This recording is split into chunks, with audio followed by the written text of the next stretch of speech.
giauhag sa buhatan sa Provincial Health Misamis Oriental nga nagapadayon pa ang pakigbatok sa COVID-19 o gikinahanglan nga ipadayon ang pagbinantayon sa tanang katawhan.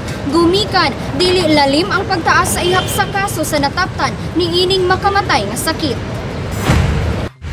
Gibutiag mismo ni PHO Head ug IATF Chief Dr. Jerry Kalingasan sa iyang mensahe atol sa sinimanang pagpakayab sa nasudnong bandila niadtong Abril 19, 2021 adlaw nga Lunes ang target number nga 16,270 nga angay bakunahang mga frontliners ug sa kasamtangan anaa na sa 54% ang gilangkuban sa 8,876 ka individual ang na-inoculate.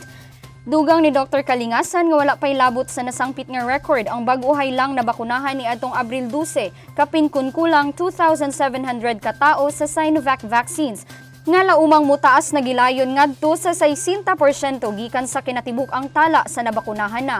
Sa kasamtangan adunay natala nga 2,133 cases sa nagpositibo sa COVID as of April 18 dinhi sa lalawigan hinungdan nga dili angay hikalimtan ang pag-amping sa panlawas. Luyo ni ining normal nga pamuyo karong panahona kung asa mibalik o nagbukas na ang nagkadaiyang mga patigayon.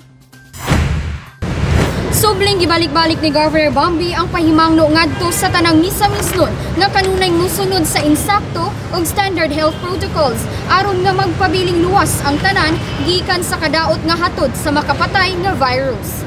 Kauban si Benboy Bagyan sa kamera, ako si Lambo Regian Maygay, alang sa limpyo ug matarong nga panggobyerno, padayon Pilipino.